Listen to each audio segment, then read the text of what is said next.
experience in sim racing at 2021 amateur class, third place in Formula One Virtual, ERGP 2022 GT4 amateur champion, VVTI Cup 2022 Pro Class third place, and PGDX 2024 feature race participant. Wow, that's a good credentials for Joshua Napos, who's currently Yep, leading.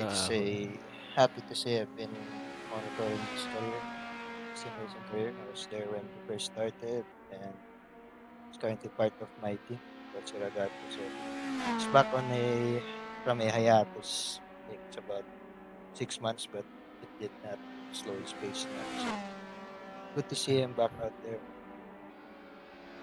Daan ko tuloy Sir Aldo last time, nalimutan niya mag-pit. So, na-remind mo na ba ang team mo na ano, sir?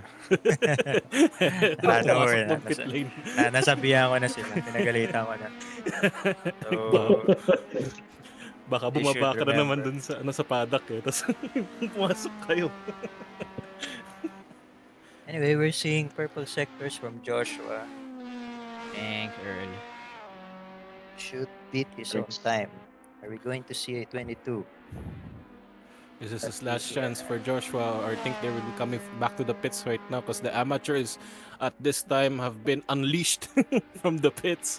So we have tons of cars right now on the track. I think how many cars are on the track right now? There's like 41, I think. Yeah, All of them. Some of them are 41 coming back to cars. the pits.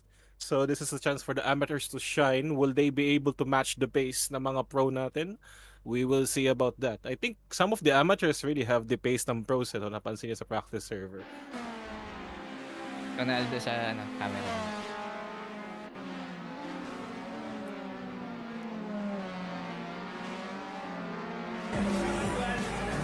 So going to our AM class, Looking at Marisha, who's currently on the cars. I think most of the AM class drivers right now are doing their out laps. So most of the cars now are either finishing their laps for pro or just starting out with their out laps for AM.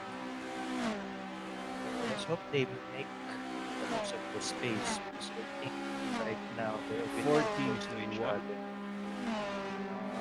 They could be trying to get to the toe or not. Depends on the situation. But ideally, you shouldn't really follow people around this track since it's a bit unpredictable, especially in sector 2 right here. So I Rain think we're right featuring, here. it's Rain. I think he's the youngest, right? Yep. I think the tag on his name is wrong. It's supposed to be an AM, right? Yeah. So I know he's in AM. So we have a lot of drivers now starting their flying laps. Two of them are Coming to practicing turn one side by side. racecraft. Yeah, Chris and Bonnie Boy. So they gave each other space. That's good. It's enough space on Maybe road they're that I planning. Maybe they're planning to give each other a tow going on those straights. Salitan sila siguro mamaya. So one after one gets their flying lap done, the other will be given the other the tow so that they could also set a good flying lap. Probably they have that plan set in mind.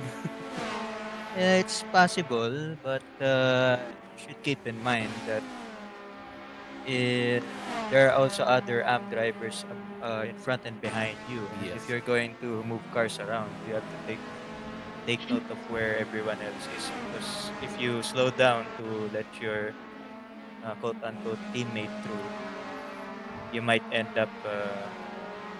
up in the clutches of another car, which might try to overtake you. While there's no rule against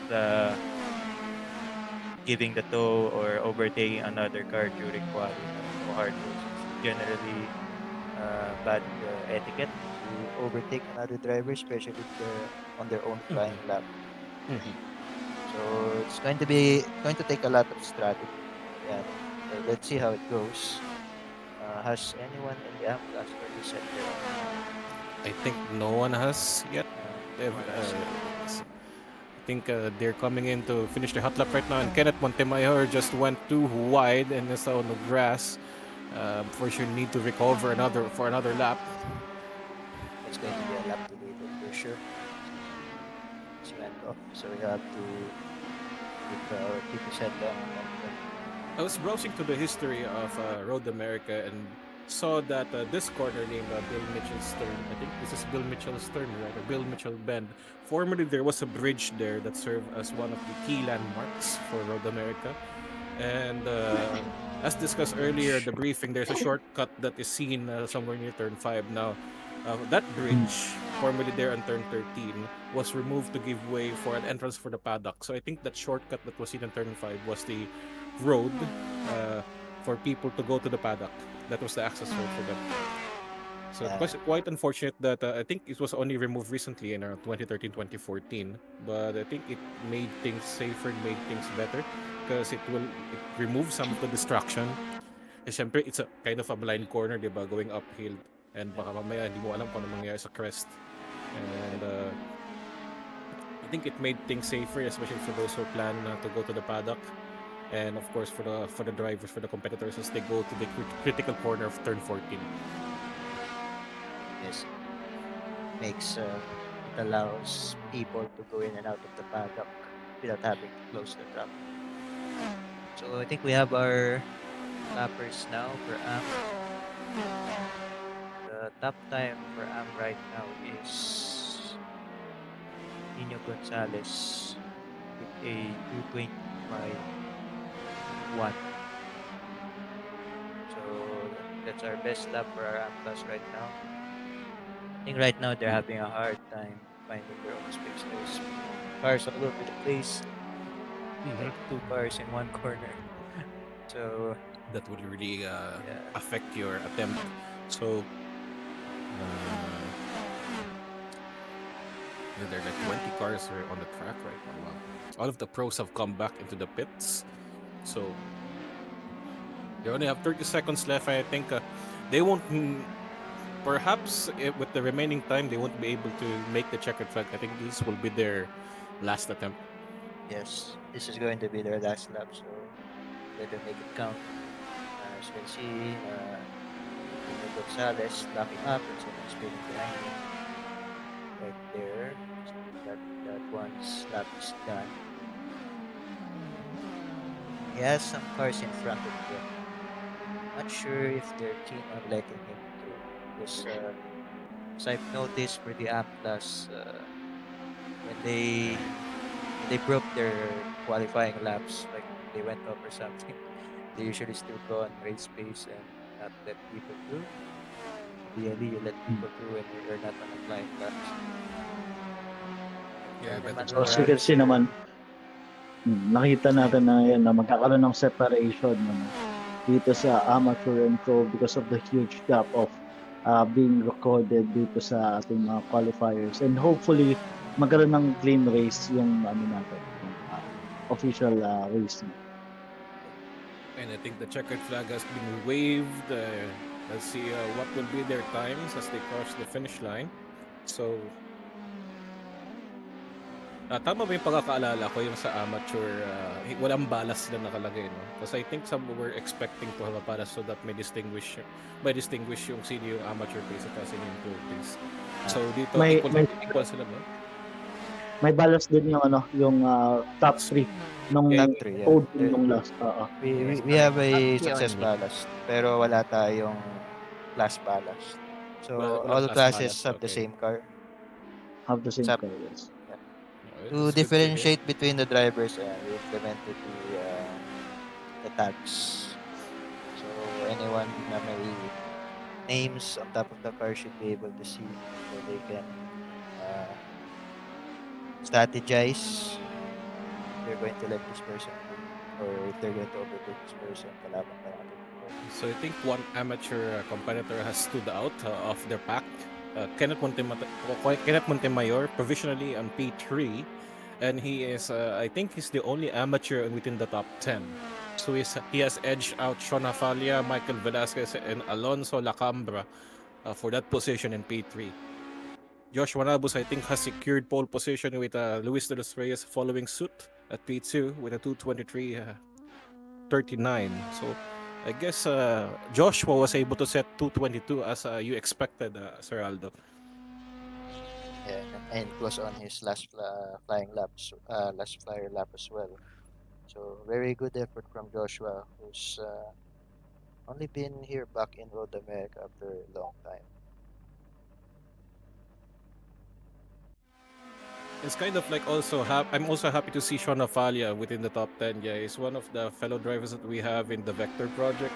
So when I first started racing with Sean in EA Sports F1, we already saw the potential in him, and we were surprised na nag-race din pala siya sa mga sa LFM. Nag-attempt na din siya nag-LFM and other road racing leagues as well. So we always already saw the potential when this league was announced. Actually, kahit last year, I think, last year ba nag-compete siya? I think not. This year, I think, yeah, na-entice siya mag-compete. So I think, uh, I'm really happy to see him making a comeback. I think last round, na apektuhan sila ng mga incidents even during qualifying. So at least, I think this is a good league for him to showcase his talents in sim racing. Oh, definitely. He's been showing good pace. Yep. And Securing P4 on Pro, talagang malaking ano yan, malaking achievement yan. Medyo Yes. mahirap i-secure yung position na yan. Dati kasi amateur yan eh. Then sinabi lang namin sa kanya, binibiro namin, yung pace mo, maawa ka naman sa ibang amateur. Ibang amateur sa TVP. So yeah, that's the only way we were able to convince him to go pro. Given naman, he has good experience, he has good read of the track. Actually, sometimes he's the one who actually provides the setup if ever there's like a team event. So he can share his setup and get feedback from others as well, how they feel about the car on his setup, and he constantly improves over time sa pagka-practice. Like you'll see him sometimes at off hours practicing right offline, or maybe dun sa practice server. He will just modify setups if he has the time. And he's it a guy shows who naman. knows how to Kitang-kita naman yung get effort feedback. na sa kanya yung practice, sa kanya yung results. No? Mhm. Bakit may mukha yun? Bakit may mukha yun? Walang helmet yan. Paano pumasok sa scrutineering niya? Walang helmet. Wait! Ang ganda Oo ng nga, livery no? ni Max Sablan na! Ayos, Pang Yes. last year, napansin ko na ang ganda-ganda ng livery nito palagi ni Onit ko din ni Max Sablan. Ngayon, siya po ang nagkikari ng St. Peter livery. Huwag lang po sana siya magsundo ng mga driver mamaya sa race. Nalo sa So, wala siyang scrutineering helmet, set. ha? Wala helmet, bawal Boss, yan. bawal yan! Boss, boss, bawal yan! Boss, wala helmet, bawal yan sa race walk ko. Parang natutulog lang. So, Max yeah, Sablan strikes again with his good livery. Kaya, kung meron tayong livery championship, ito yung panalo. Ay, panalo pa sa akin. St. Pete. Huwag lang siya magsusundo ng mga drivers. Ha? Mamaya mapunta siya Shadow Realm bigla sa turn 1. Eh. Parang nakita ko may kagat-kagat na sigarilyo yung driver niya. Kaya pala walang helmet, kailangan niya mag-yosi. Habang lumilik Parang yung nakita kasi,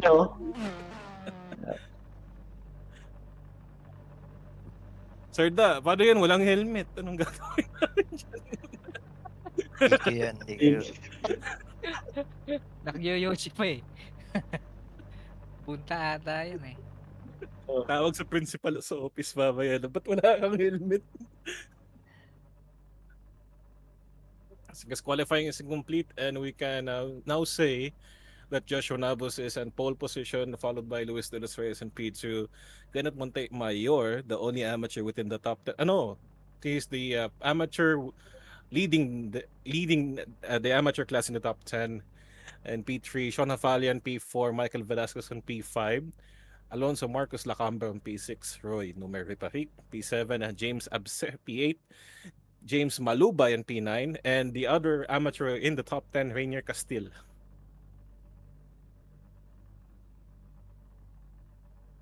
Yeah, it's a good quality show from everyone. I think I'm curious, Jasper, do you happen to know kung anong gamit ni Michael ngayong gabi? Is he using a controller? Is he using a wheel? I believe he's using a wheel ngayon. He's using a Monza wheel. Alam po, R5 yung yung wheel niya. And Wow. yeah. Kaya isa rin sa talagang makaka-apekto din sa driving experience yung yung magandang wheel. But still, guys, remember lang for anyone watching, you can enjoy sim racing even without a wheel. So we encourage you to try even using controller or keyboard kasi most of our drivers sometimes they use controllers but still they enjoy and they compete. So we encourage everyone to try sim racing then even without a wheel first because lahat kami dito na enjoy namin yung sim racing even nung hindi pa kami bumibili ng wheel. So napabili lang kami ng wheel because we're engaged na. So ayan. Yan din yung isang message din ng mga sim racers to it's for you to try and to enjoy first before being engaged. Do you think Jasper? Yes. Ano yan? Wala. I think nawala si Sir JC. Ah, Ayun, we do have a lot of sim racers nga na nagsimula not on wheel. So, ayan, si Joshua isa doon. Simula siya with mouse steering lang. Tagal na siya nag-AC. So, AC, gano'n. Tambay si Even with the Michael, mouse. even Michael he's using keyboard and mouse, I believe, before buying Mhm. G29, and now he's using Moza wheel. But still, I think he he's still excelled. confirming kung bibili sa kasi yung arcades. Again, parang nawala ka. So, what's the question again? Medyo nawala ka, JC. Ano, wala ba Nawala. network ko? Nawala ka kanina. Doon sa pagtawag mo sa pangalan ko. Okay, Ayan. nawala network ko. I didn't notice kasi titingnan ko yung modem ko kanina. So like, okay naman yung ilaw ni PLDT. Hindi naman ako Ayan, yan. na-DC. So ngayon, mukhang okay Pag-isabi na. mo. So, I was asking kanina, Oh, tingin mo, mas mabilis kaya si Michael kapag naka-controller siya ngayong gabi? I believe, hindi ko masabi actually. Sabi ko nga sa inyo, Michael was using nanggaling siya sa joystick, I believe, and keyboard and mouse before Mhm. buying G29. But alam ko recently lang siya talaga nag-avail ng wheel. Alam ko this year lang or less Yes. than a year lang siya. But still, he's very engaged. And as you can see, he's one of the top drivers of track esports. So, based on experience, kung pag-aaralan mo yung time frame, is very good driving using a controller. So maybe he can compete or he can at least gather some speed. But still, uh, that's what we encourage. So sabi niya naman, ever since he's been on the team, actually, he's the head coach of my team. And Mhm. kahit wala kang wheel, ang lagi niya sinasabi, you can gain speed. And yun nga din actually minsan nga mas advantage kapag nakagamit ka ng joystick kasi uh, depende rin sa tao but still sometimes merong advantages din siya. Mhm. Yes, I can agree agree with you Jan, Jasper, because I remember tuloy yung mga days na nagsisimula din ako sa sim racing. I actually started like maybe years ago. Oh my God, what a livery! I show speed and a Meow, cat right meow. beside him. Meow meow. I think he got caught off guard when someone told him that what he is eating is a cat. I don't think he would like to be eating a cat right now.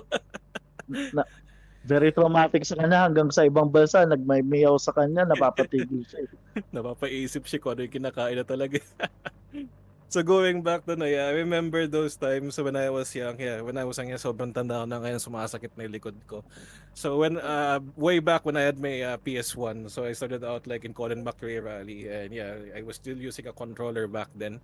Then saka pumasok yung Gran Turismo. So doon ako na-entice, but yeah, may feeling eh. There's a feeling over time kapag nasanay ka sa controller, sa feeling parang kulang eh. Parang hindi mo feel yung pag-drive eh. Yes, May tama. kulang na feeling eh. No? So eventually, as years pass, of course, hindi pa naman ganun ka-advance yung mga wheels before. Slowly over time, nag-improve yung technology and able to provide the necessary feedback so you can really feel ano ba talaga ang grip, how much grip you have, how much grip you're remaining, yung ano ba naramdaman mo sa track, you can feel the bumps. Mamaya, yun pala yung cue mo para malaman Yes, mo, ay, ito, liliko na pala ako, kailangan ito na yung bump, sige, yan na, kakanan na ako, may tao ba sa likod ko? Wala, ganun. So, yeah, from a controller sa PlayStation, years passed, nakaipon ako, it shifted to G29. Then ngayon, I think now, no, not think, it's actually in front of me right now. I have a Moza R9, but still casually lang ako Mm. nag-improve. Kinakapa ako pa with also the Mm. SRP pedals. Ikaw, Joshua, anong journey mo sa mga sim racing equipment mo? Ay, Josh. I think Jasper, sorry. So yeah, ayun, siyempre matagal naman na ang Gran Turismo sa PlayStation. No? And ever since naman I've been using joysticks, no? So doon ako talaga nasanay, joysticks. Especially nung sa Need for Speed, PS4, PSP, talaga na-addict ako diyan. So doon ako nag-enjoy. And then nakikipag-compete na ako using joysticks. Sabi nila, ang entry level daw na sa racing, sa sim racing is G29. But no, I believe the entry level for me is joysticks talaga. Kasi you cannot enjoy kasi very expensive, no? So what we want to do here is to encourage people that you can enter and even compete sim racing leagues like this GR86 Cup, even if you're using only joysticks. Because entry level, kahit na joystick ka, kung magaling ka talaga, you know your lines, you know your skills, you know your breaking points, you can still uh, gain speed. So, yun din yung ano na. And then, eventually, doon ako nag-start, and then when it's time for me, sabi ko, gusto ko naman matry na may wheel. Actually, even if I had wheel na, and if the competition is tough, it's very tough, talagang nagsiswitch ba ako sa controller, nahabol ko to pag gamit ko yung controller kasi hindi pa ako sanay sa wheel. Pero still, I get the hang of it, and right now, I'm still using G29, but I'm planning to upgrade soon. Pero yun yung journey ko. Talagang years and years before talaga since nag-start ako GT3 and up to GT Sport and GT7, I was using controller. Right, that's good Alright. to hear. And I think now they're queuing up. Right now, I think they're now preparing for the start of the race. Where's the lights? I'm not quite sure. Someone might be waving the flag for them to start. Still have 1 minute. Yeah, one driver, I think, trying to reconnect. I think someone has disconnected. See about that.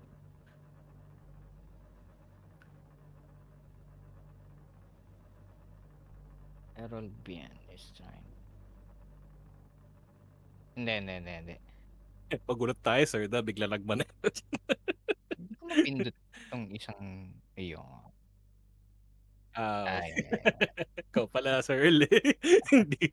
Pinipigilan mo pala. Ilang seconds pa, hindi ko makita nakaharang si Ram. Ayun, 20 seconds. Okay, 20 seconds before green. So yeah, 20 seconds before her race start. Alright. About to I start. think someone will be starting from the pit lane. I think Kyle, because he get reconnected. And lights out. And away we go. Joshua Nabos off to a great start with James Abser going to the grass. I'm not quite sure why he choose to go to the grass.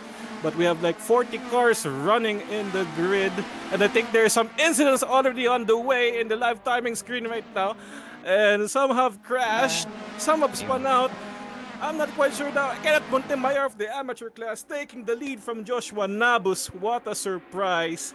I think there was lots of crash, lots of incidents going into turn 1. I'm not quite sure what has happened. We have to know. There's been a big kerfuffle in the main straight, just past the pit exit 9. So it might be people trying to jockey for position for turn 1. It's not uncommon to see people shunting each other on the way there. And That's here we have probably what happened. the high braking corner in turn 5. Joshua Nabus was able to defend his position. I think he will be trying to retake P1. Now this is a blind corner. I hope the people behind is able to prepare and not punt into the rears of the other cars in front of them. I think everyone survived that. And Kenneth Montemayor is still in the lead, 1 second ahead. That's a huge gap already that he has built. Yeah, he's stretching his legs right now. So he can keep that lead going, especially since there's a lot of people, someone get off or someone locked there. We have a crash in that last corner, holding at least 4 people. So okay. So now going to the kink. Yeah, the kink will be somehow crucial. You don't want to go side by side with someone at the kink because someone has to give way, else you might see the Oh, creator early. Or you might see we the have people creator hitting the too wall. early. Some people going wide, crashing to the wall. I hope they don't have that much damage, else they would be forced to go to the pits Oh early no, in this race. Luis got second place from Joshua. That was a good move. That was a good move from somebody crashed again. I think somewhere in the behind. Oh my goodness. Yeah, this. Yeah, I think from what I read throughout the weekend when I was researching about the track, I think even though some people find it boring, the biggest remark I think right there is that this track is for the big boys. This is not really for those who are faint of heart. So it's really a challenging track if you're gonna battle someone side by side, and you really have to have the big balls to decide to really take that corner or be able to defend it aggressively because due to the nature of the track na talagang napakabilis in most corners, changing altitude, some going downhill, and someone just rear-ended Joshua, I think slightly, but that didn't affect his race pace right now. And I think Joshua's the one who rear-ended Kenneth. So something happened to Kenneth. He's now in the clutches of Joshua and Luis, despite the fact that the two are fighting and this and is a good pedestrians and this is a get good away. overtaking corner right now. I think Joshua will be taking the inside. Will Kenneth? I think Joshua just took the lead right now from the outside line and be okay. Kenneth was He was Good. moved to behind the him. inside. Now Joshua is back in the lead, 2 to 3 tenths ahead of Kenneth Montemayor and Roy and P4, P5, Lacambra, P6, Castil, P7, Sean Hafalia. It's sad to see him drop from P4 to P7, P8, and Michael Velasquez P9, and Chester Jordan? I forgot. It's Jordan. 10 is Chester, Errol papa. Bien. Chester. Chester Jordan. Okay, thank you. Mm. Errol Bien, P10. For those of you who don't know, Kenneth Montemayor is the newly appointed race director of Artito Racing. So congratulations to him. And right now he's talagang pushing his limits talaga. No, he's amateur but still is defending toughly on the podium position. And I think based on what I see sa Discord channel at SRPH, I think he has been competing consistently on multiple leagues right now na hosted by SRPH, no? So I think he really deserves to be appointed as the race director. I believe I saw on the news that Track Esports and Artito joined forces recently. Is that right, Jasper? Yeah. We've just talked to them, and we have plans in the future of creating series and more cups for more people to race. So everyone is invited on that. So I've been talking to Kenneth recently, and there are a lot of plans, no, in the future. But let's see, no, kung saan natin dadalhin tong partnership. Thank you for that, Jasper. So going back sa usapan natin kanina about the sim racing equipment. So we have talked about with Jasper yung kanyang journey. Of course, we started out with the joystick or controller. Oh, they shifted out. Someone just Oh, spawned out. Kenneth Someone just spun spawned out. out. Kenneth spawned out. We have to know what has happened over there. Did he get punted? Did he get hit? Or did he just lose his oh, rears? And I think Marie Chavez on his way on the exit curb hit Kenneth What? Montemayor is now hit the wall. That's a massive damage for Marie oh. Chavez. Okay, I think that will be affecting his race massively. I think what happened to Kenneth there is he went far off the left because Roy was giving him lots of space. Roy was in the disadvantageous line actually going to It's turn quite one. it's quite unfortunate for Kenneth Montemayor now. Is dropped I think now to P10. That's a lot of drivers to pass in order to regain his qualifying position. So we have now the update on our race. We have Joshua still on P1, Luis De Los Reyes about 2 seconds behind Joshua Nabus, Roy and P3, Marcus Lacambra on P4, Sean Hafalia on P5, slowly climbing up there along with Trainer Castile, Chester Jordan P7, Michael Velasquez on P8, Errol Bien on P9, and right behind him, Kenneth Montemayor. Wow. We just talk about something then biglang magkakaroon ng incident. Do we do we give like a curse to the drivers that we're focusing? I'm not quite sure. Wag naman sana commentators curse ang nangyayari. Technically, we weren't Hindi, actually, focusing on Kenneth malaking factor earlier. din. Malaking factor din yung gigil, no? He's on the top position and then someone else right caught yung nahabol siya. So yung gigil na yun nakaka-lead yan sa aggressiveness and more aggressive yung driver, the more mistake they can make. No? So yun ang ano din dito sa sim racing, yung emosyon natin. So yun na nagdadala din sa atin. Kailangan natin makontrol yan. Absolutely, because what I noticed then when I was also doing sim racing in the past few months and so, it's not really just the pace that you really need to manage. So, kailangan din i-manage yung emotions mo. Not only you need to be fast and able to manage your car. If you can't manage your emotions, it will really affect everything you do with the car. And you might delay your decision, baka maapektuhan yung pit strategy mo, just like what happened to Lando Norris before in Formula 1 sa Russia when he denied the parang last minute pit stop. I think the team said na parang they recommend going to Inters. They want to go Inters. Lando said no. In the end, he slipped out because he was still on the slicks. Gigil na lang si Lando nun eh. I think Roy right now into the back straight. I think this is a good overtaking opportunity. This is a good corner for overtaking if you can manage to stick on the inside or be able to do it on the outside. And Roy, I think, did it on the outside, and it takes P2 from Luis de los Reyes, who had to correct. He had to correct at the exit right there. Almost spun out, and still securing P3. Now we have Rossi Ragazzo 1, 2.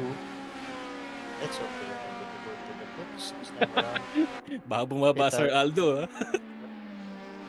Pit update. We have 5 minutes for everyone to go to the pits. I don't think anyone is planning yet.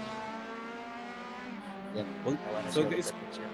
So guys, pag biglang nawala Sir Aldo dito, bumaba siya sa komentahe box, pumunta dun sa gilid ng sa gilid ng track sa pitboard. Lalabas siya, pumasok na kayo. Pinapagalitan. Commentator tsaka Okay. pasok na. So going back to sa kwento ng sim racing equipment, I think ako na share ko na rin sa akin, pati si Jasper. Kay Sir Aldo ba sa inyo, sim racing journey niyo, where did you start out and where did you end up right now? Yun, Gran Turismo, like sabi ko last round. And actually dati, nung PS1 pa lang. Nung PS1 pa lang, meron na akong wheel actually. Wow, that's Which Prodigies. But yung wheel dati, simple lang. Pa first wheel pa lang. PS2 na nagkaroon ng wheel. Pero wheel to na, wheel. Cambio. May cambio pero walang clutch.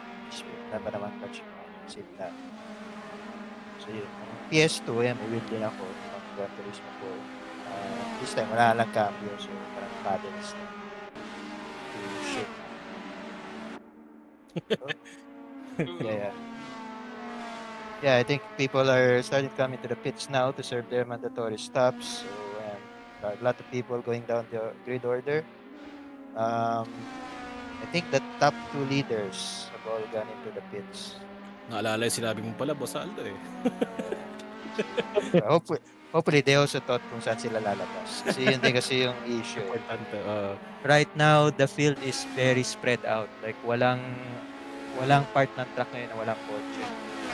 So, you need to check kung saan ka lalabas. Kasi kung lumabas ka sa likod ng mga amp, you're going to take a lot of effort to overtake them. Kasi lalo na wala silang obligation to, let you through.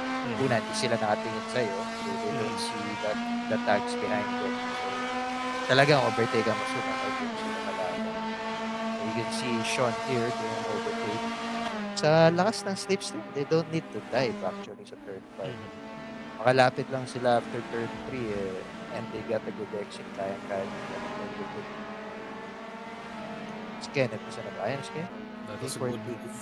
Yeah, Lalo. Labas natin yung warning ng mga driver sa baba. Yung kulay fire. Hindi man lalabas. Next Lalabas time na na lang. yung penalty. So I think most of the drivers have already gone to the pits. So ilan na lang ata on the top 7 haven't gone to the pits. So I think they're thinking right now when to go in. Kasi syempre isipin din nila when to go out. Saan sila lalabas sa likod. Baka mamaya challenging yung pupuntahan nila.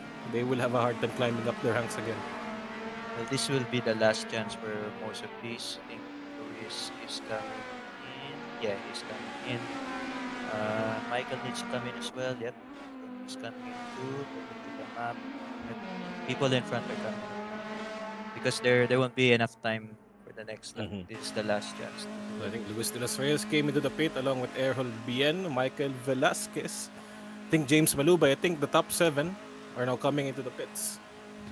Yep, in one organized line. So we can expect Joshua and Roy to retake the front. Okay, now Luis is coming out. Yep, he got passed by both of the cars. And Good, given, I think, Saragazzo. nasabi sa race briefing earlier, I think those who are exiting the pits must maximize the pit exit lane. Also, counted din yung dash lines. If someone will cross the dash line and might impede the other driver, that will be a huge report that might Sir Da will receive. Baka may bigla maslap ng 5 seconds bigla. 5-second penalty. I think Luis managed to overcut Roy. Yeah, Because that was a good he's plan. now in front. He's now in front of Roy. I think Roy may have been caught up in some amateurs or other people who have not gone to the pits yet. Yes. But this will be a challenge for Luis to defend against Roy. I think we still have like a minute and a half of racing left, plus 1 lap. Plus one lap here. So I think the dice are in Luis's favor as long as he doesn't win it. To take Yes, a lot of fresher effort for tires, Roy yes. to take him in. It's not pressure tires, so they didn't change the tires yet. The mandatory pit is just taking in 1 liter. So it's pretty much a drive-through to spice things up. Think of it like a joker lap with Ramos. Rainier Castillo, G8. He's Right down behind there. Errol Bien. I think he's trying to move on the inside. Errol Bien trying to give space, and Rainer Castillo was able to. I think Errol Bien. I think he gave the place back to Errol Bien because he pushed Errol Bien outside. So I think he will try to I think make the Errol move Bien legal. made a mistake. Made a mistake on the last corner, which allowed Rainier to try and take the position away, but Errol managed to fight back. Well, let's see We have here. Sean What- right now behind taking advantage of the slipstream of the 2 cars in front of him. And he's the one featuring iShow speed on his hood. And he's trying to make a move on the inside. Sean Afalia It's a able to good overtake. drive, but he However, spun off. he lost his rears and spun out. Sayang. As long as he rejoins safely, you don't impede other drivers. And I think he did. He was able to rejoin safely. That was a good move right there. That's good. He was holding the brakes for too long. He knew that he was going in too deep. Yes. He was looking at the car beside him rather than the corner. So he tried to overcompensate with the brakes. He downshifted too fast, which locked the wheel. Spun him out. That's very unfortunate. Would have been a good move. The timer is now down to 0. I think the leader of the race in his final lap for race number 1, Joshua Nabus, on a comfortable lead, 2 seconds ahead of Luis de los Reyes. He was still defending against Roy, half a second behind. They're currently on a good overtaking spot into Maureen Sweep going to turn 5. Will Roy be able to make a move? This is the last chance that he has to get points, higher points in P2. I think he will be conservative on that attempt, but I think he overcooked that attempt there. He tried to make a peak, but he didn't realize it's too late to do those kinds of moves now. So at least he didn't spin, but now Luis has a bit of a gap. Looking at here, P12, we have side-by-side action. Losing E11, bit of a lock up there. Still side-by-side, going up here. Blind under the corner, be bridge. careful right over there. Oh, Okay, that's okay, close. clean. That's close. Looks like they're going to hit each other. Yeah, that's a battle for the John mentioned a battle for P11. P11.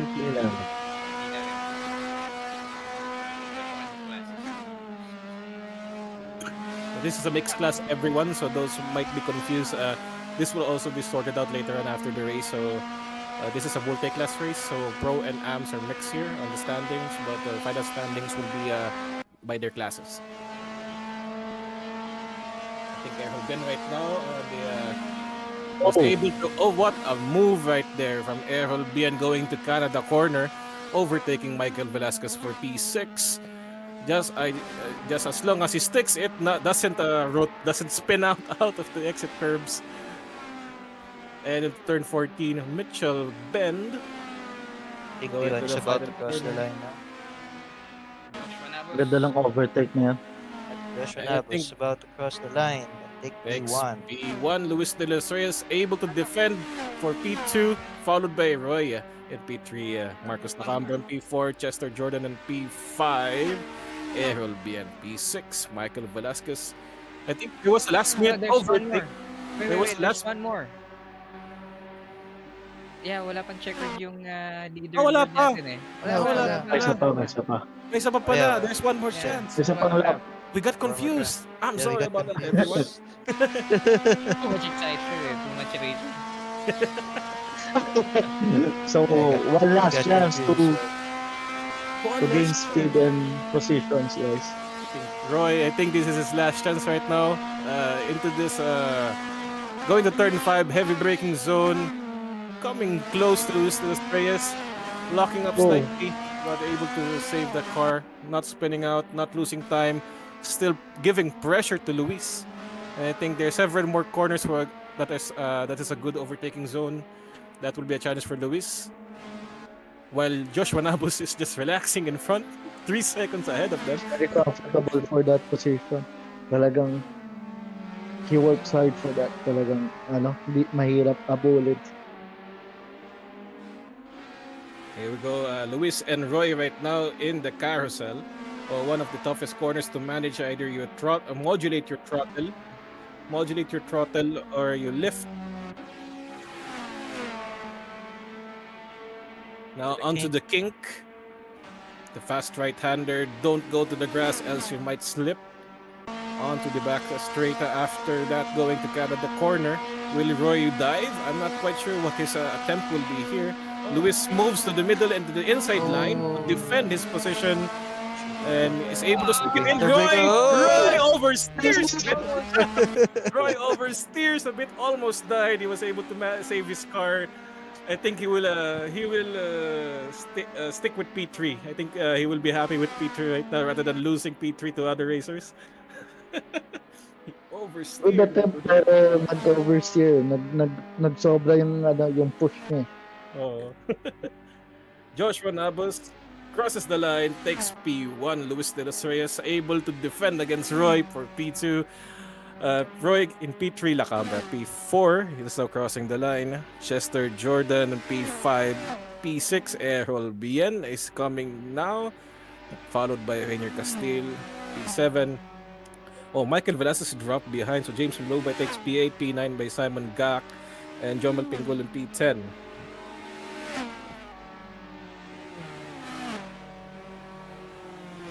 What's that? Maybe he ran out of gas. That's unfortunate if he ran out of gas, if he just coasted. I think he's lifting for at least 2 laps. That's why Wow. he's giving positions away. I He think has Jasper to will be talking. Finish. There's a photo fit. I think Jasper will be talking with the team of the strategies for the fuel. If ever that was the fuel. Yeah. Adrian Tayag. This name is familiar to me. Adrian Tayag. I think I remember. Ah, yeah, now I remember now. You're the guy I replaced at work before. Yeah, I remember. Yung laptop na-assign sa akin. Yun ang pangalan nandun sa laptop eh. Yung lumang account eh. It's a Bye, small bye world. I naman. never knew that I'd see your name again. And right now, Ay, it's bang Adrian racing. Kayak naman. No, it's the same. Oh no! Oh, wait! End of the race, bros. It's the end Yeah, of the well. race, bros. What you doing? Wait, may placard ba? May placard. May placard Oh, ah. Parang placard. mga jeepney lang ah. Placard. Parang mga jeepney lang sa ng biyahe. Good race. That's a Race good one. race. Race. A good race. We've Race, seen good yes, yes. action. Congratulations on Joshua Napos. Talagang uh, pinakita na yung effort, and the effort talagang it led him talaga sa first place, and he deserves it. Then going down to race 2 after a few moments. So on race 2, their grid position will be the result of race 1. I think, wow, Josh and Luis right now sharing a moment on the track. I think they were talking through the windows. Pre, tulog mo pa yan. Pabaya. Isang daan. Pre, may baya ka 100. Wala na gasolina to, hindi na makagalaw. Oh, Kaya baka natulak. Traffic. don't do that. You might injure someone. Ubusan ng gasolina si Joshua. Tapos I'm sure. Pre, may gas ka dyan. Pre, may gas ka dyan. Pero isang dito ang gasolinahan. Tinunod ang tanong pa eh. Ito lang ano. Pre, pag nakita mo yung Boss! ano, pag nakita mo yung ano dyan, yung puno ng mangga doon, kanan ka. Tapos may makikita.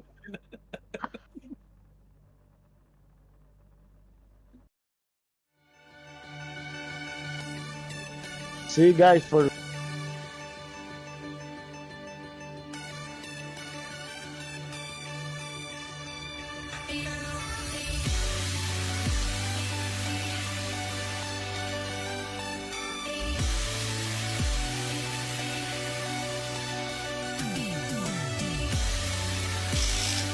Kaya ba ang aga natin?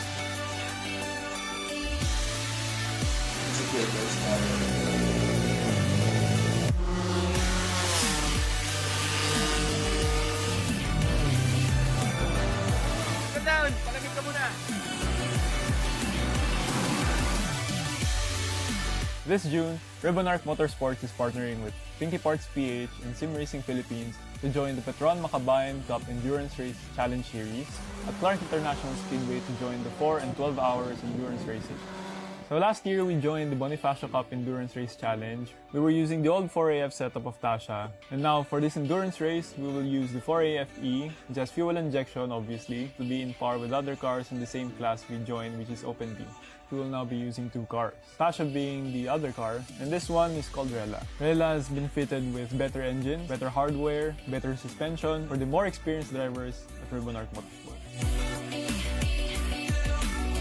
Hi, I'm Jamil Lacuna. I am the co-team manager and race engineer for RibbonArc Motorsports. The role of a team manager is to make sure that everything is in order within the team, and race engineer make sure that the strategy and the setup of the cars is spot on. I make sure that every driver is properly coached before myself. I'm quite confident with my experience as a race car driver from my past experiences from the Nissan GT Academy. So I've been trained well, and I would love to teach these sim racers to get better in their life.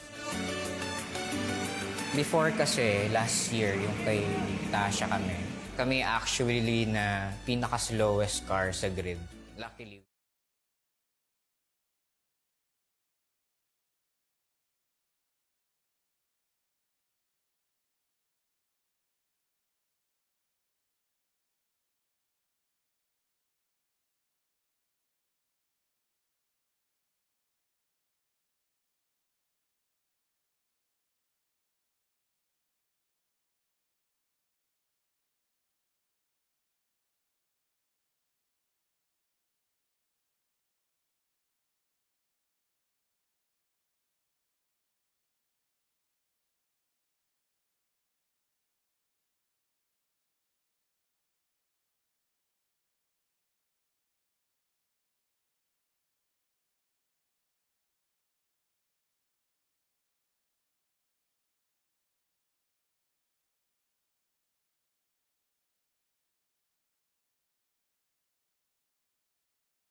comfortable time of their life.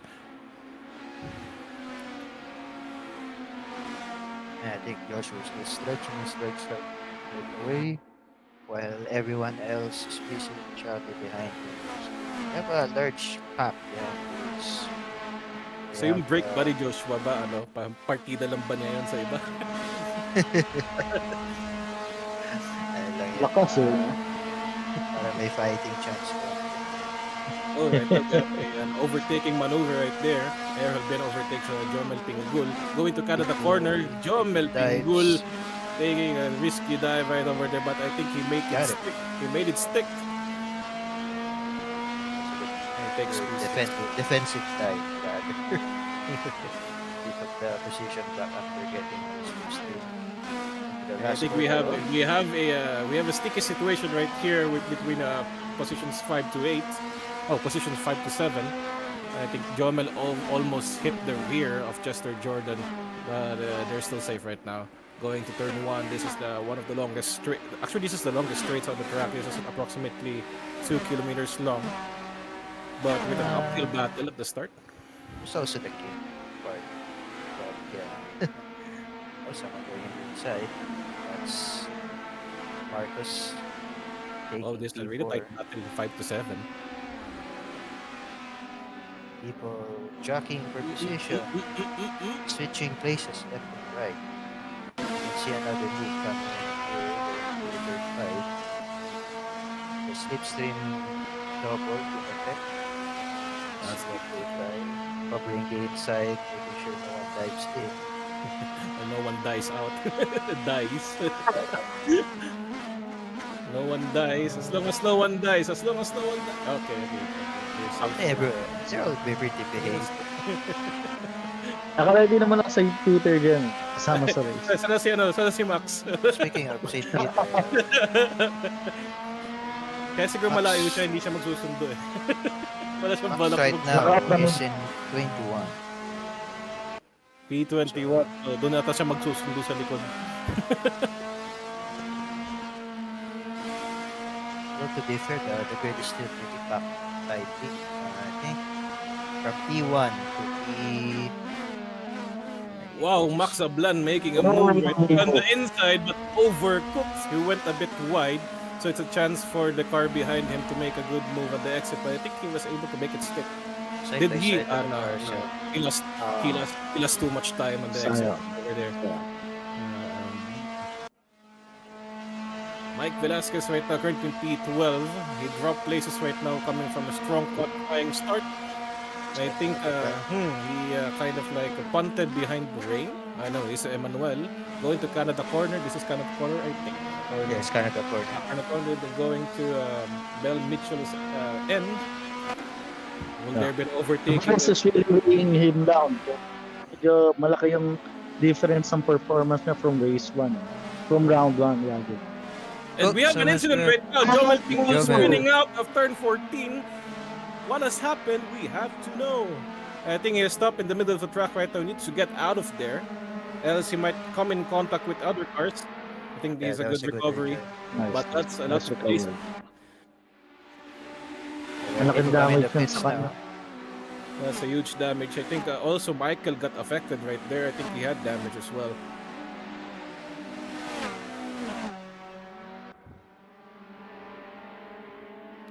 So going back on the sim equipment journey, so given the mga stories na binigay ni Jasper and Sir Aldo, this also gives a sign how important sim racing equipment is in your journey if you're planning to become serious and joining competitive leagues for sim racing.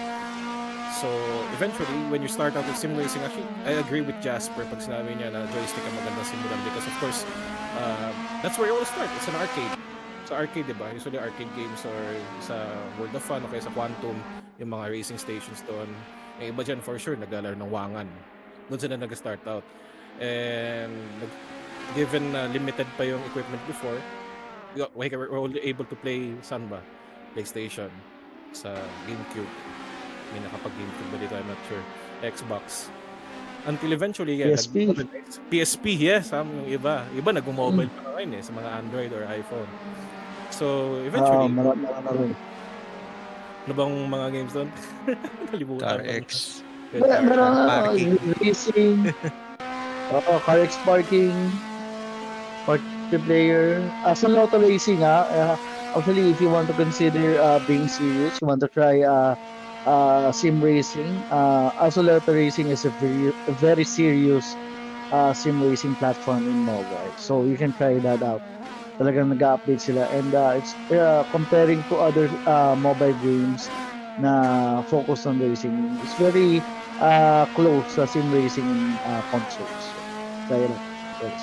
And sakto, kababalik ng atin sa commentary box. I think bumaba siya sa paddock. May mga kinausap lang. So, ito ang pinakamagandang tanongin tungkol sa sim racing journey niya. So, ano equipment na pinagsimulan niya? Sir Da, ano nga ba, how did you start out sa sim racing journey niya? Ako? Tapos yung equipment. First ko nakuha equipment ko, Logitech Wingman, yung yellow, na Mhm. spring-based lang.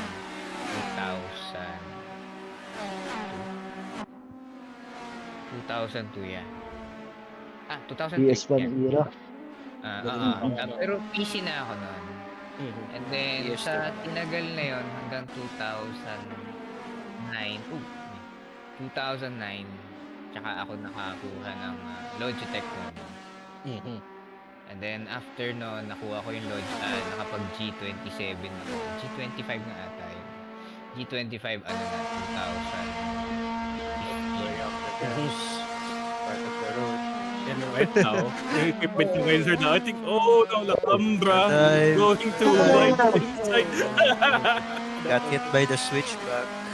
Pero ngayon, Sir Da, di ba naka-direct dive ka ngayon, di ba, sa shop ni Gata? Ang nasa shop, yes. Simicube Pro tsaka Sports. Pero Pro yung naka-mount ngayon sa rig. And then may VRS dun sa isa. VRS na wing base. Tapos nanganak ang Astro Racing. Tapos yung sa taas kasi, naka-cube control ng F Pro. Big time. Sana all. Sana all, di ba? Mga nasa UAE Sana ngayon, all. yung mga nanonood, sa mga nandito sa UAE, Dubai, Abu Dhabi, pasyal kayo sa shop, Immersive Esports, Unsukim, punta lang kayo. Yun, di ba? May commercial. Yun, may commercial pa, Sir Da. Baka kasi Puntahan niya. hindi na, mapagalitan ka ng boss ko eh. Sabi niya, hindi ka. Ayun, nasa Dubai, Abu Dhabi, UAE, puntahan niyo Immersive Esports. Marcus moved on the inside to Canada corner. Hit. A bit of a contact, Nice. but everyone's alive. So, La Cambra is a Network ko. Carter, Kid Carter. ano nga ibad ba niya, Sir Da? He's competing in Wala. Philippine National Series, Petron National Karting. Let down Wow. Sorry about that. Biglang nawala ang aking network. Biglang nawala. Thank you sa aking internet service provider. I Biglang think nawala. is 11 or so. Okay, so Oh no, overspeed. May nag-drive-through. Pasabay na tayo ng order ng fries. Sir Aldo ata fries ata yung gusto eh. Sino may gusto din ng Sunday? Pwede lang sa akin. So talking about sim equipment, so some of our sponsors of our event are providers of those sim equipment. Sir Da, can you name those sponsors na nagpo-provide ng ating equipment? okay, yung mga gusto mag-start ng sim racing career nila or just to start racing in your homes using Logitechs or SimMagic. So let's start with the Gameline. Gameline has meron natin silang Thrustmaster and Logitech. Moza Ice. Then meron din Moza din, silang, Moza. yeah, Moza. Then sa mga Moza, upuan, and then upuan upuan is next level. So Gameline, Google Gameline or Facebook Gameline or Instagram Gameline Philippines. Then you can look for their equipments and items. Hindi lang sim racing equipment so madami rin silang racing, gaming gears or whatever na pang games na pwede yun. Next is Stregawe and Simtour Premier. Sila ng SimMagic. The famous today, lately. SimMagic. So they have SimMagic and then ano yung rig nila, Doc? Stragawa, yeah. So, Yung Stragawa is a big fabricator. fabricate, yes. So, those two guys, if you want, you can ask them to get your sim racing rigs and then start sim racing early today. Tapos meron pa syempre our very own dito si Earl, SkyDrive sa Yes, may kailangan na sa Yes. wheelspan dyan. Yes, yes na yes. si Earl, pag gusto nyo, si SkyDrive, message SkyDrive, gusto nyo yung parang super simple lang, wheel stand yung binibenta niya, and then foldable ba yun, Earl? I don't know, I can't look. Foldable na, na wheel stand, so pwede nyo tanggalin kahit anytime, then kabit nyo kung maglalaro lang kayo. Portable, syempre. Yes. So, start your sim racing career now. Spits, Roy! No! Ako si Roy! Nakalimutan na naman. Pwede mo Joshua. kumatras. Joshua, malis na ata. Pumasok na eh. One stop na. Okay. Ay. Ay. Hinga. Okay, kalmado na Sir Aldo. Kalmado na Sir Aldo. Kalmado na. Hinga. Mamaya magbi-meeting ka naman sa Veloce Ragazza. Biglang yung pinto no. Pit stop. Who's leading in AM? Errol Bien.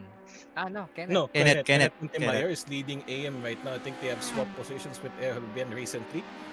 They're fighting with each other. They are just 4 tenths behind. Ay, hindi pala 4 tenths. Ano ba yung time na yan? It's from the leader, no? From the leader. Yan, interval. Okay, wow, they're really close within each other. Less than okay, they going to this heartbreaking zone of turn 5. This is a good overtaking corner. Will Errol Bien take the place? I think he did, as long as he makes it stick on the exit. There we go. He takes P4. Michael Velasquez just hanging on. I think he's making a good comeback right now on P6. Yeah. Medyo mabigat talaga yung 30 kilograms. Nabas. Kasi siguro naubusan siya ng fuel. Kasi siguro siya naubusan ng fuel. Dumagdag sa consumption. Crossover. Crossover pa po si Kenneth. Yun. Nagpapala silang carousel. Hindi po ito yung EDSA carousel, our friends. Hindi po ito yung EDSA carousel. Wala pang bus dito. Bus lane. He's lining him up. Pina-pressure niya pa sa kink. Will he be brave enough to go side by side sa kink? I don't think he will be. But I think he will be making a move right over there after the kink. Papuntang Canada corner. Here comes the slipstream. Closer. Kettle Bottoms, a bit of a love tap right over there. Kenneth Montemayor losing some time. Kenneth. And Errol Bien taking the middle line, defending his position, but I think he went too wide. This is a chance for Kenneth as they go back to Road America straight to take that position. But Michael Velasquez is sniffing the rear end of Kenneth Montemayor's car. I think he will be trying to take advantage of the battle in front of him. I think he's just waiting for someone to make a mistake. That's a smart move, bro. 2 laps to go, 2 laps to go. The timer has gone down to 0. There's 2 laps to go. The leader has a really comfortable lead. 3 seconds ahead of the rest of the pack. Luis De La Soya still battling with Roy. I think he's trying to make a huge comeback from what happened in race 1. Going now into Mooring Sweep, turn 4 going to turn 5. I think Roy is trying to modulate his throttle, trying to see what Luis will be attempting.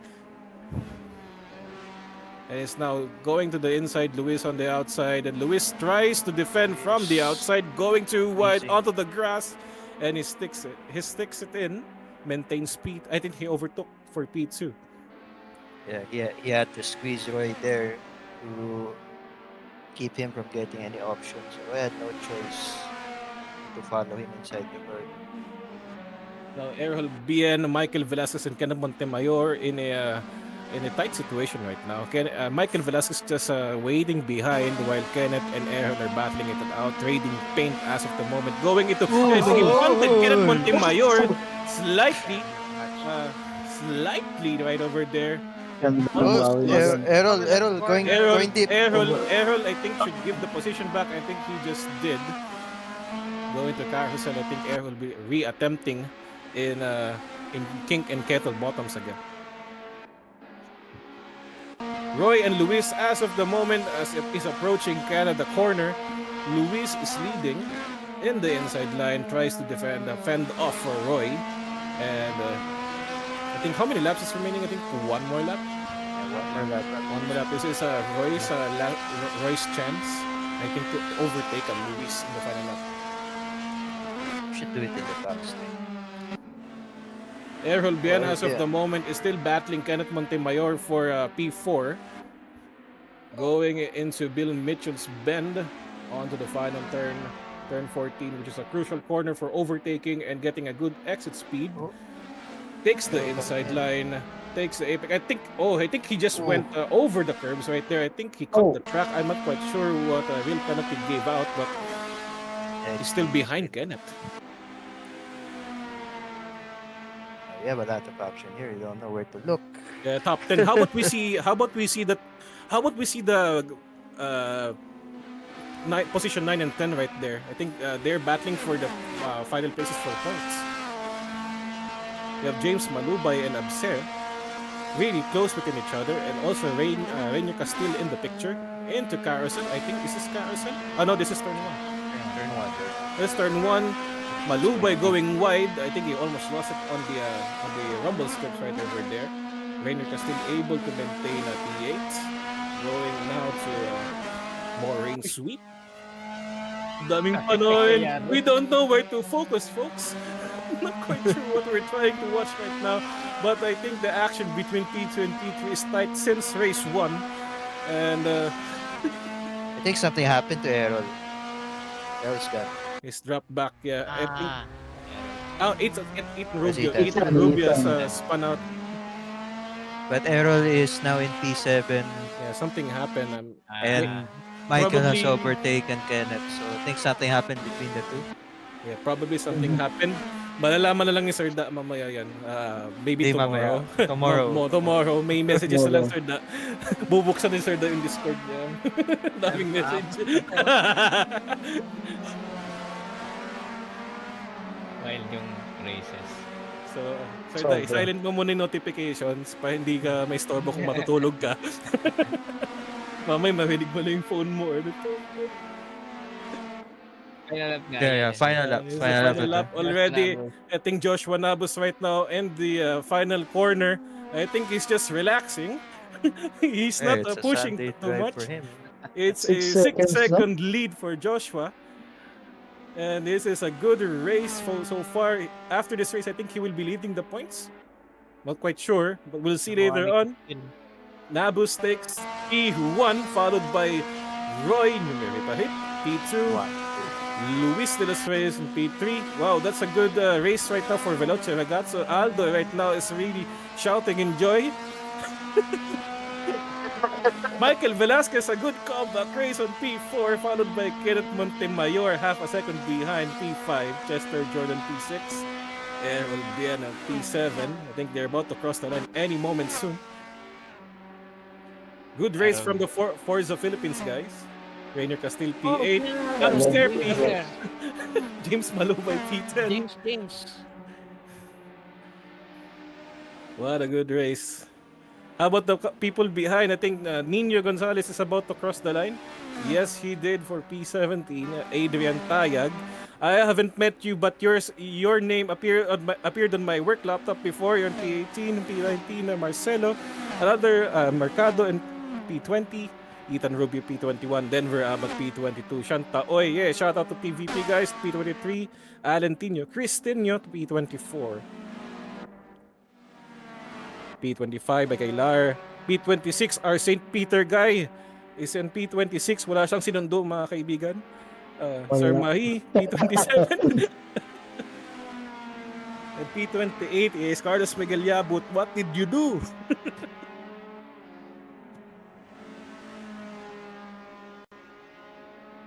Roy Bakirano P30. Wow, lots of competitors, lot of back markers right now coming into cross. Aranzano P31, Jomer Timbol P32, Gabriel P33. And where's the smoke on Road America Street? Is someone making donuts? Someone's doing donuts. Finish the race first, ay. Hey, You haven't hey! crossed the line yet. Ay, Rain Alojado coming into the line, the youngest among the pack on P36. Yo, sir, you can't park there. Sir, you can't park this. Oh! nagkalat. Ay, may malapit na yung line. Konti na lang. Konti na. Tulak mo. Tulak. Anong nangyari dito? Baka Ito ano, na he lang yung attempted to picture go na back. He attempted to go back, kaso grass pa din eh. So, nadulas. I'm not sure he was doing it on purpose. Medyo, Yeah, I hope, yeah. medyo questionable. Malaking Ako, ko na lang. may papatawag sa principal's office, mga kaibigan. Hindi ka pa nag-cross ng line eh. Tapos Wow, he didn't wow, follow look the at the people procedure. right here. They're making a good parade. They're doing The a parade. Omegas. The Oh Omegas. my gosh. You made me proud, guys. That's a good race, everyone. Yeah, that's a really entertaining race. Yeah. Mm. Picture perfect yung ano na yan, shot na yan ah. Dami traffic. Maglaga pa. Ayan na. Alright. Ay, di ba? Good. Solid yan, solid yan. Good races. Good races. Let's see the can we see the hindi kita yung results dito lang. Yeah, so we can see Joshua Navus on Pro got P1 followed by Roy and Luis and Michael Velasquez. In AM class, Montemayor, tama ba? Mm-mm. Yeah, and Errol PN and then Rainier Castillo. Good job, guys. What a race. Ang That was gagaling niya. really an entertaining race. This track, they just showed that this track is really for the big boys, and they really showed big boy moments over there. Yeah, tsaka kitang-kita yung sportsmanship nila. No? And every time they do mistake, they give excuses para maibalik yung position sa mga na ano nila, apektuhan nila. And that's good, no? That's good that we practice it yung sportsmanship as a culture din kahit dito sa sim racing. Galing. Woo! All right, I think that's it for round 2. Let's thank our Sim sponsors Racing first PH before we wrap up. GR86. I want to thank the all the guys who are involved for the sponsors. So I think I want to thank RibbonArc Motorsports, Yehey, Stregawo, Sim2 Premier, Gameline, SkyDrive, and Track Esports. I want to thank everyone on our community for the drivers who joined this race tonight. And then my guys who are with me tonight, thank you Earl, thank you Aldo, thank you JC, and thank you Jasper Gala. And also, wala si Eman eh. I don't know where Eman is. Maybe busy siya. Eman De Parini. All right, thanks guys. I also want to thank everyone on the list, my list. So D4 Graphics, DMR, ESC, Overboost, Pinky Parts, 7 Star Garage, Solix Sauce, TVP. Hindi ko na babanggit si TVP, sorry. It's I okay. forgot. Binabanggit ko naman din eh. Project Emmanuel De Farinas. Yeah. Nalilimutan ko, sorry. And then the server, our server, Velocia Ragazzo, Aldo Balagulan. Alright. Si Ninong So, si Ninong Leo pa. Ay, si Ninong Leo pa pala. Nalimutan ko rin. Si Ninong Leo, Uncle. siyempre. Si Uncle Ninong. I forgot. Nanonood yan Uncle sa atin. Ninong. Like comments nga eh. Oo nga eh. Thank you to Uncle Ninong Odulio Jr. So, announce natin kailan next round and kung saan. Alright. Next round. Next round is next week again. So every Tuesday to 6 rounds. So we'll be having a good track again, I think. So we will be going to Rosario, Argentina. Kala ko Pasig. Oh. Tama ba yung pronounce ko? Rosario Cavite na isip ko. Hindi tayo sa Rosario. Rosario, Argentina. Argentina Papaisip pala. natin isang Rosario eh. Sang Rosario ba to?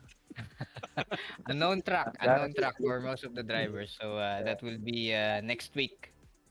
Challenging yan. Exciting. Tuesday, October 15 again. All right. Something to look forward. So, shoutout lang pala sa may-ari ng Truck Esports, si Tyron Galang, birthday ko bukas. Ayun pala eh. Yun naman. Shout out si kay Tyron Jasper. Kasama namin Birthday ngayon. ko bukas. Alright. Happy birthday. Thank you. Kapansin eh, no? Alright. Thank you for watching, guys. Birthday! Yan. Thanks again, guys. Thanks to Earl, thanks to Aldo and JC and Jasper Galang and Eman Deparini. Woohoo! See you guys next week. Success, guys. Success. Yay. See you next week, guys. Bye-bye!